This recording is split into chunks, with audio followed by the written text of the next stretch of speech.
Welcome. Tonight's guest. She's always outspoken and leaves liberals broken. Republican strategist Erin McGuire. Like Preparation H, his jokes are meant to be topical. Writer and comedian Joe DeVito. She always has a lot on her plate because she forgets to eat. New York Times bestselling author and Fox News contributor Cat Diff. And he makes his female fans feel like they're 80 again. Former NWA World Champion, host of Planet Tyrant.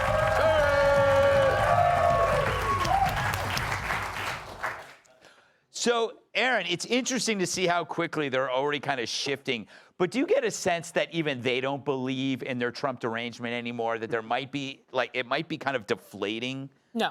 No. Hard no. I don't think they've learned anything from this because you're already seeing that they haven't learned anything from this, right? They continue to try to undermine, right? The question is what happens next to those with Trump derangement syndrome? Any number of things. One, they're going to continue to lie about the president's success.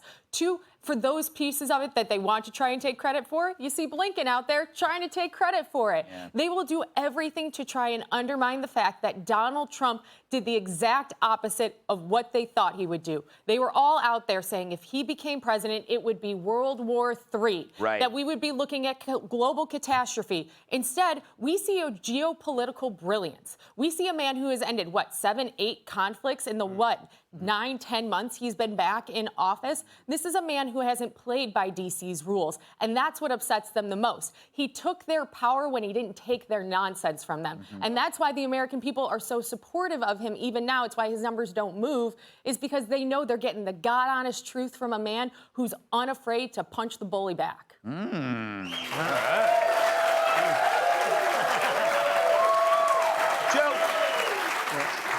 A lot of people, I mean, you're hearing from a lot of people who want to give me the credit for all of this. Yes. And you know I won't take it. No, too humble. I'm not that kind of guy. What is your take on the response to this whole amazing achievement in the mainstream media class? Well, it's amazing. You see, they're already saying, sure, peace in Gaza, but what happens next? It's been a week.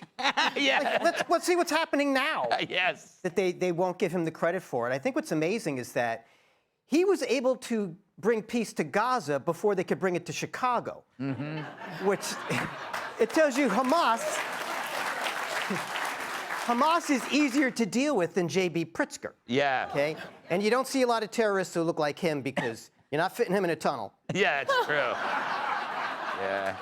And to Erin's point about Biden trying to take credit for this, he even tweeted out, and I try not to get upset about Biden's tweets because I know he is not operating the phone. Yeah. He has an iPhone that is set to, it has 9 and 1 pressed, and then when he keels over, he presses the 1, and they notice in the ambulance. Yes. But what drives him nuts is they keep saying he's crazy, and he keeps getting things done because he's like a pilot, okay? And the world is crazy, but he sticks the landing. So he's Captain Sully, and the Democrats now are a bunch of drunks at the Spirit Air counter arguing with each other.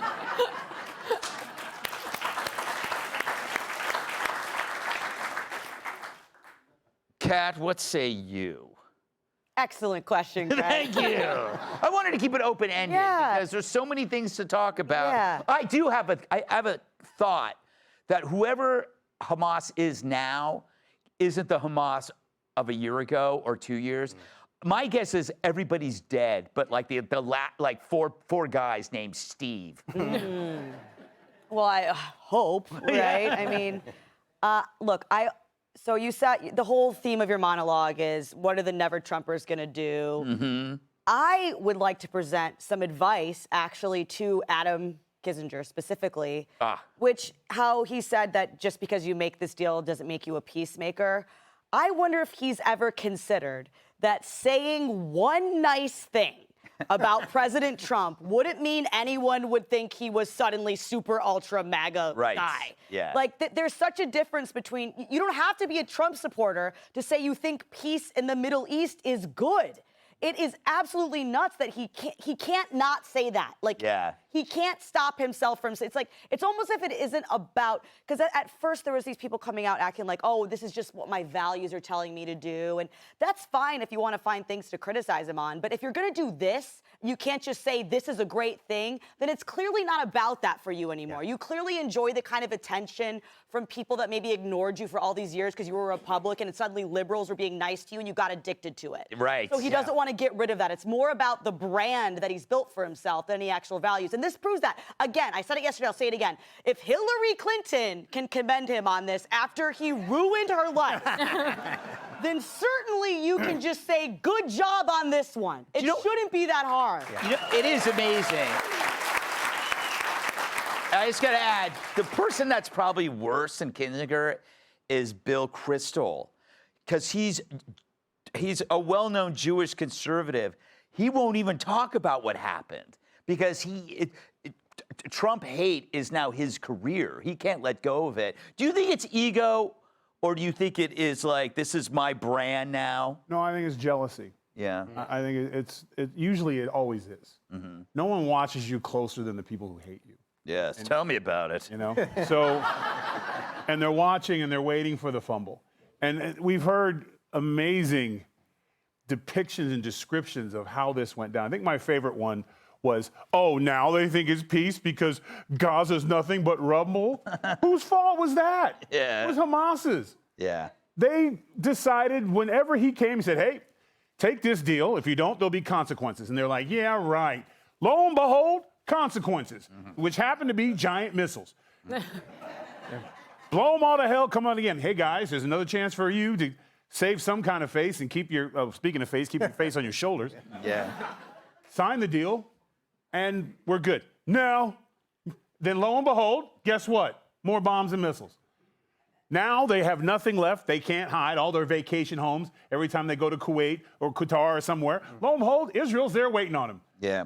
And they usually don't know it until the little red dot hits their forehead. Yeah. So they had every opportunity in the world to do this the easy way. They chose the hard way, and President Trump never, ever wavered. He gave him a few days. You have 21 days, you have 91 days.